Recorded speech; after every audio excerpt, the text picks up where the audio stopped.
Assalamualaikum warahmatullahi wabarakatuh. Perkenalkan, nama saya Yusuf Junaidi MPD, dosen pendidikan matematika Universitas Selatan Samasiro yang mengampu mata kuliah aljabar, aljabar linear, dan aljabar abstrak. Pada saat ini saya membuat video pembelajaran untuk kebutuhan sertifikasi dosen dengan mata kuliah aljabar abstrak. Mata kuliah aljabar abstrak ini merupakan mata kuliah yang membahas tentang konsep-konsep aljabar abstrak yang terdiri dari beberapa materi. Yang pertama adalah teori penting tentang himpunan, yang kedua adalah pemetaan, yang ketiga yaitu sifat-sifat operasi biner, tentang teorema grup, subgrup, sifat-sifat, dan lain sebagainya. Adapun capaian pembelajaran bagi mata kuliah ini, yang pertama mahasiswa mampu memahami teorema penting tentang himpunan. Yang kedua, mahasiswa mampu memahami tentang pemetaan dan macam-macamnya, tentang pengertian sifat-sifat operasi biner, tentang sifat-sifat grup, subgrup, isomorfisme, homomorfisme, dan lain sebagainya. Adapun pendekatan pembelajaran yang saya gunakan pada pembelajaran kali ini adalah discovery learning. Untuk lebih jelas, mari kita simak bersama-sama teori pembelajaran atau video pembelajaran tentang mata kuliah aljabar abstrak, khususnya di pertemuan kedua tentang teori penting pada himpunan. Selamat menyaksikan. Bismillahirrahmanirrahim. Assalamualaikum warahmatullahi wabarakatuh. Waalaikumsalam warahmatullahi wabarakatuh. Alhamdulillahirrahmanirrahim, kita bisa berkumpul kembali di pertemuan kedua ini tentang mata kuliah aljabar abstrak, khususnya materi tentang himpunan. Nah, sebelum melanjutkan tentang himpunan, gimana kabar-kabar teman semua? Baik, sebelum melanjutkan ke dalam teori himpunan, saya akan coba absen terlebih dahulu di sini. Firda Hafiz ada? Terus Suntia? Ada Bapak. Ayu Yunita? Ada Bapak. Nahrul Solihah? Bapak. Terus Hilda Nursetia? Izin Bapak. Izin. Alika? Ada Bapak. Ada. Terakhir Asif Gali? Ada. Oke, baik, berarti yang tidak hadir ini ada. Oke, baik teman-teman semua, seperti yang tadi saya sampaikan di pertemuan kedua ini kita akan membahas tentang himpunan. Mungkin sebelum saya lanjut, kita diskusi terlebih dahulu. Ini sebenarnya materi pernah dipelajari, baik itu di SMP. Nah, menurut teman-teman semua definisi dari himpunan apa? Silahkan, ada yang ingin menyampaikan pendapatnya? Himpunan itu persatuan. Persatuan, boleh. Yang lain? Perkumpulan, ada lagi? Kelompok atau pengelompokan, ada lagi yang lain? Persatuan, perkumpulan, pengelompokan, lagi komunitas bisa masuk nggak? Bisa. Oke, coba nanti kita lihat ya. Nah, sebelum ke sana, coba silakan teman-teman perhatikan beberapa pernyataan itu. Ada kumpulan, tadi kan ada yang bilang ya, ada persatuan, ada kumpulan. Di sini ada 6 pernyataan. Yang pertama, kumpulan angka 1, 2, dan 3. Menurut teman-teman, apakah ini merupakan himpunan atau bukan? Himpunan. Oke, alasannya kenapa? Karena Lebih dari satu. memiliki lebih dari satu anggota yang lain. Memiliki nilai yang baku atau mungkin memiliki ciri yang khas juga di sana ya. Di situ ada 1, 2, dan 3. Pertanyaan saya, kalau misalkan 4 itu masuk anggota himpunan itu bukan? Bukan. Bukan. Kenapa bukan? Karena di situ hanya 1, 2, dan 3. Apakah kita coba cek dulu? Kami kan data ya. Karena apa? Karena di situ si himpunannya itu memiliki anggota yang jelas yaitu memiliki angka 1, 2, dan 3. Makanya angka 4 berarti tidak masuk dalam himpunan tersebut. Kumpulan pria tinggi. Yang perempuan dulu deh berarti. Merupakan himpunan atau bukan? Bukan. Alasannya kenapa? Standarisasi orang kan berbeda. Standarisasi tingginya berbeda-beda ya. Kecuali kalau misalkan saya tulis di sini kumpulan pria tinggi 170 cm. Bisa nggak? Bisa. Karena di situ ada angka bakunya kan, Iya. jadi 170 cm. Kalau 169 bisa masuk nggak? Nggak bisa ya.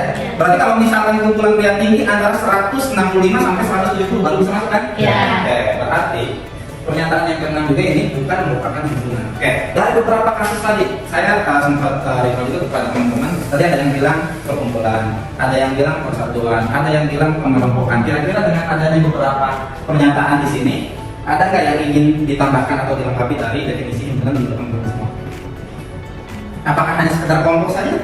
Kalau kelompok, apa kumpulan pria ini merupakan kelompok juga? Perkumpulan juga?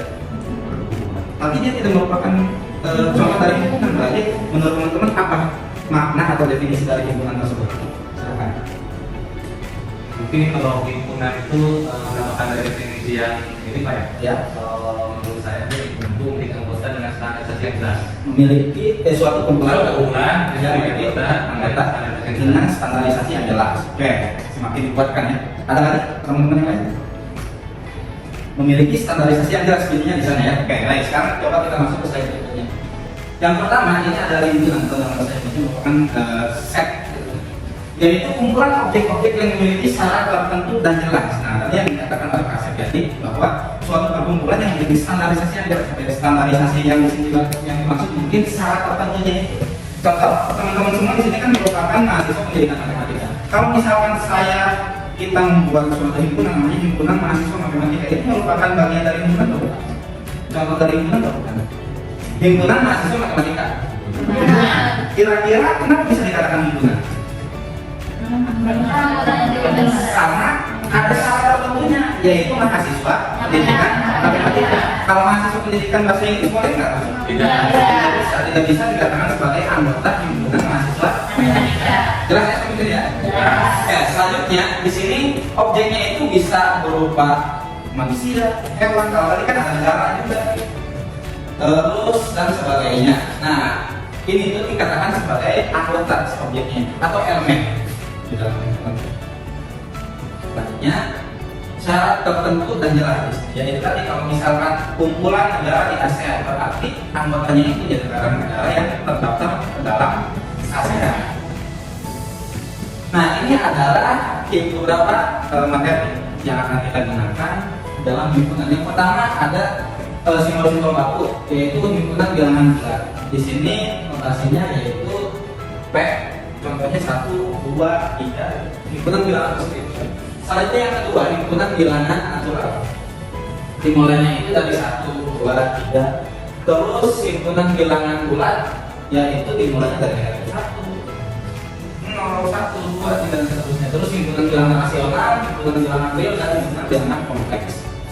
Ini yang akan kita jadikan materi dalam perkuliahan pada materi himpunan. Nah, selanjutnya ini adalah notasi bakunya. Di dalam himpunan itu ada notasinya. Yang pertama, himpunan itu dinyatakan dengan huruf besar atau huruf kapital. Berarti kalau himpunan A, berarti si A-nya itu adalah A besar. Contohnya yaitu himpunan A dengan anggotanya 1, 2, 3 dan seterusnya. Yang kedua, anggota himpunan dinyatakan dengan huruf kecil. Anggotanya berarti elemennya kan, objeknya. Contoh bisa di situ ada A, B, C, D dan seterusnya, tapi menggunakan huruf kecil. Bisa membedakan ya? Ketika notasi himpunan digunakan dengan huruf besar atau kapital. Tapi kalau untuk anggotanya menggunakan huruf kecil. Selanjutnya di sini ada elemen. Elemen itu adalah anggota dari himpunan tersebut. Contohnya tadi di himpunan A berarti ada 1, 2, dan 3. Berarti si 1 itu merupakan elemen atau merupakan anggota dari himpunan A. Jelas ya? Jelas. Oke. Selanjutnya di sini ada garis elemen yang dicoret. Berarti itu bukan anggota atau bukan elemennya. Contoh, di sini kan si himpunan A memiliki anggota 1, 2, dan 3. Kalau 7 merupakan anggotanya bukan? Bukan. Oke, si 8 merupakan anggota dari himpunan A bukan? Bukan. Oke, baik. Selanjutnya ini masih notasi. Di sini ada himpunan bagian atau subset. Selanjutnya di sini ada notasi nomor subset, yaitu jika A dan B adalah himpunan sedemikian rupa sehingga A-nya itu adalah himpunan bagian dari B, tetapi si A-nya tidak sama dengan si B. Contohnya gini, di sini si A itu himpunan A memiliki anggota 1, 2, 3, 4, dan 5. Sedangkan yang B 1, 2, dan 3. Maka B itu bagian dari himpunan A. Kenapa? Beberapa anggota yang di himpunan B itu termasuk di dalam himpunan A. Kalau saya balik, apakah himpunan A bagian dari himpunan B? Tidak. Alasannya kenapa? Karena tidak semua anggota A. Tidak semua anggota A terdapat memang di himpunan B. Oke, jelas sampai sini? Jelas. Oke, sekarang kita lanjut, yaitu ada himpunan di sini universal atau semesta. Universal itu berarti anggota himpunannya secara keseluruhan. Ini cara tulisannya ada dua cara. Yang pertama dengan listing method, yang kedua dengan description method. Kalau dengan listing method itu adalah mendaftarkan semua anggotanya. Contohnya kayak yang tadi, si A itu anggotanya 1, 2, 3, 4, 5. Berarti kita tulis ada 1, ada 2, ada 3, ada 4, dan ada 5. Sedangkan kalau description method itu menggunakan notasi pembentuk himpunan. Di sini ada notasinya dengan kurung kuraba, yaitu X. Nah, yang tanda pajak itu, yang garis lurus, itu adalah syaratnya. X, di mana X itu apa sih sebenarnya? Nah, kita kasih contoh di sini. Himpunan A itu adalah himpunan di mana X dengan X-nya itu adalah bilangan bulan positif yang lebih kecil dari 5. Berarti kan benar?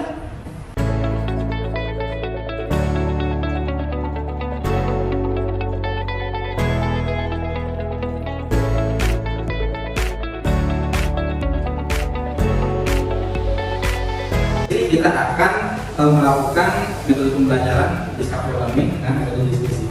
Jadi untuk pembagian pengelompokannya, di sini saya akan bagi berdasarkan tanggal lahir. Jadi teman-teman semua silakan pikirkan tanggal lahirnya masing-masing ya. Takutnya lupa. Oke, bulan dan tahunnya nggak perlu. Ya. Nah, untuk kelompok pertama itu rentangnya tanggal 1 sampai 10, kelompok kedua tanggal 19 sampai 20, untuk kelompok ketiga tanggal 21 sampai 31. Oke, sekarang silakan teman-teman angkat tangan untuk yang lahirnya di tanggal 1 sampai dengan 10. 1, 2, 3, 4 orang. Silakan diingatkan ya. Selanjutnya, yang lahirnya di tanggal 11 antara 11 sampai dengan 20. 1, 2, 3, 4, 5. Oke, ini sudah terkata. Yang terakhir untuk yang tanggal lahirnya di antara 21 sampai 31. 1, 2, 3. Itu orang tadi ya. Oke, silakan teman-teman semua duduk berdasarkan kelompoknya masing-masing tadi. Kelompok 1, kelompok 2, kelompok 3. Silakan kelompok 1 mau gimana?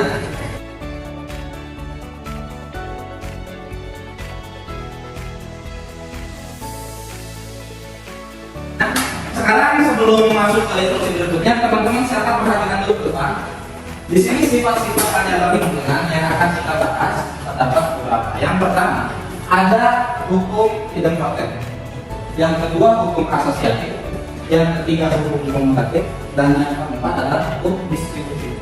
Nah, ini yang akan kita diskusikan. Karena di sini ada 3 kelompok. Saya akan memberikan penguatan berkaitan dengan hukum idempoten. Nah, sekarang teman-teman perhatikan di sini coba saya.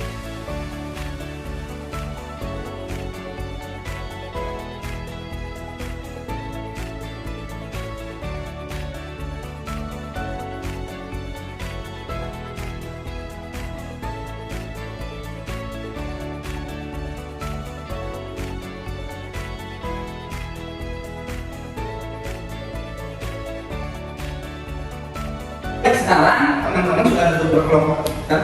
Duduk dengan kelompoknya masing-masing. Silakan untuk kelompok 1 membuktikan hukum asosiatif.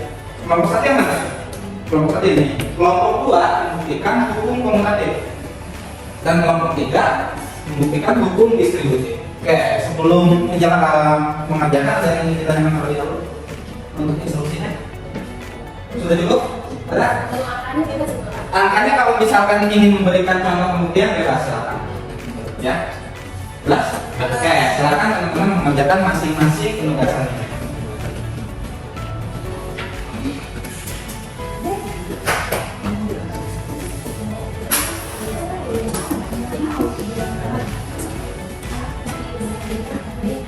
Oke, silakan ini yang jadi kelompok 1 tadi buktikan hukum asosiatifnya. Kalau misalkan ada yang tidak jelas terkait instruksi dan lain sebagainya, silahkan mengajukan saya. Ini kelompok apa?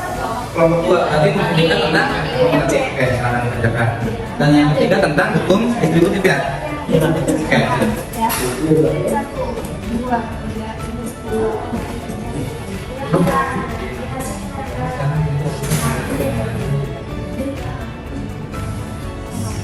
Itu pembuktian hukum komutatif. Kelompoknya siapa yang mau? Alika. Ya, silakan.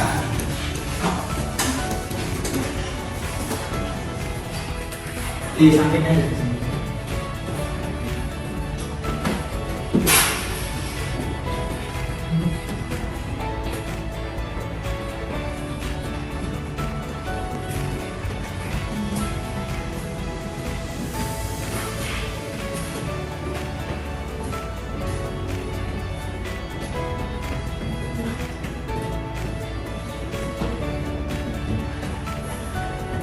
di sini kita belajar tentang hukum komutatif. Sebelumnya ada tahu hukum komutatif itu apa? Hukum komutatif itu pertukaran. Komutatif itu identik dengan pertukaran. Di sini di hukum yang pertama itu A itu adalah irisan B sama dengan B adalah irisan A. Di sini ada contoh soal yang pertama. Himpunan A itu anggotanya ada 2, 3, 5, dengan 7. Dan himpunan B ini ada 1, 2, dengan 3. Ada tahu irisan itu apa? Kan tadi udah dijelasin irisan itu semua yang ada anggotanya ada di A dan ada di B. Nah di sini A irisan B berarti anggotanya apa aja? Yang ada di A dan ada di B 2, 3, 3. Sama aja namanya pertukaran atau komutatif. Di sini A irisan B itu sama dengan B irisan A. Jadi anggotanya itu sama aja. Kalau misalkan A irisan B itu 2 dengan 3, nah B irisan A itu sama aja 2 dengan 3. Ini irisan. Yang kedua, hukum yang kedua itu ada gabungan A gabungan B. Semua anggota yang ada di A digabungkan dengan yang ada di B. Tapi kalau misalkan yang di A yang udah ada angka itu dan di B nya juga ada angka yang sama, itu tulis salah satunya aja. Yang terus dalam contoh A anggota B, A gabungan B berarti berapa angkanya? 1, 2, 3, 6, 7. Sama aja kalau A gabungan B itu sama aja kayak B gabungan A. Berarti anggotanya itu sama aja berapa? 1, 2, 3, 6, 7. Oke, sudah jelas semuanya? Berarti terbukti bahwa untuk pembangunan atau pertukaran itu A irisan B itu sama saja dengan B irisan A. Begitupun yang gabungan A digabungkan dengan B itu sama saja dengan B gabungan dengan A. Oke, kita berikan tepuk tangan. Oke, baik.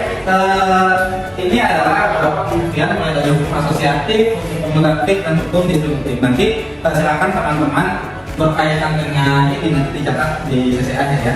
Nah, mungkin itu adalah perkuliahan kita hari ini berkaitan dengan teori himpunan, di mana kita tadi telah membahas tentang apa itu teori himpunan. Selanjutnya yang kedua kita mengetahui tentang pengoperasian, dan yang terakhir adalah sifat-sifat aljabar di dalam himpunan itu sendiri. Nah, sebelum saya akhiri, mungkin saya ingin mencoba untuk merefleksi menurut teman-teman, kira-kira dalam pembelajaran ini apa yang telah teman-teman peroleh atau pelajari? Silakan katakan. Perwakilan mau laki-laki atau perempuan? Apa yang telah diperoleh atau dipelajari pada perkuliahan hari ini? Enggak? Mungkin dari materi hari ini yang bisa diambil secara pribadi juga ya. Yang pertama adalah tadi himpunan adalah anggota yang memiliki standar tertentu atau jelas, itu yang pertama. Terus yang kedua ada hukumnya juga, ada asosiatif, di sini terus ada komutatif dan distributif. Terus tadi juga ada irisannya, terus ada gabungan. Terus mungkin di aplikasi kehidupan nyatanya itu mungkin tadi kita melakukan kombinasi dari makanan dan minuman, atau misalkan mungkin contoh yang lainnya baju dengan celana kombinasi berapa bisa jadi beberapa kombinasi. Mungkin itu saja Pak dari saya. Kita berikan apresiasi. Oke ya, mulai dari awal, kemudian dan lain sebagainya. Selanjutnya kira-kira dari pembelajaran kali ini menurut teman-teman apa yang harus diperbaiki untuk kedepannya ya kita. Bahkan misalnya, oh saya penyampaiannya terlalu cepat, Pak, kalau bisa diperlambat. Terus suaranya terlalu keras atau terlalu pelan, silakan. Untuk memperbaiki pembelajaran kita tetap. Ada perwakilan? Siapa? Alika mungkin? Ya, coba silakan. Mungkin untuk penyampaian materinya suaranya udah pas ya Bapak ya? Udah pas. Karena dari awal sampai akhir gitu, untuk penjelasannya cukup jelas dan tidak terburu-buru juga gitu kan. Kalau untuk pembelajaran kelompok seperti ini kira-kira teman-teman sudah apakah efektif atau lebih baiknya itu sendiri-sendiri atau gimana? Lebih efektif kelompok. Baik, terima kasih teman-teman semua atas masukannya. Refleksi untuk memperkuat berkaitan dengan teori himpunan, saya sudah memberikan oleh-oleh ini terkait dengan teori himpunan, dan silakan teman-teman nanti dikerjakan. Untuk latihan soalnya sudah ditahukan untuk panduannya juga sudah, nanti silakan dikumpulkan sampai pukul 20.00 ya. Oke, sebelum saya akhiri, ada yang ingin ditanyakan terlebih dahulu berkaitan dengan materi dan tugasnya? Cukup tertutup ya? Oke, baik, terima kasih. Jangan lupa nanti minggu depan kita hadir kembali perkuliahan offline di pertemuan ketiga tentang fungsi atau pemetaan. Semoga kita selalu diberikan kesehatan dan bermanfaatan. Saya akhiri, terima kasih. Assalamualaikum warahmatullahi wabarakatuh. Waalaikumsalam warahmatullahi wabarakatuh. Oke.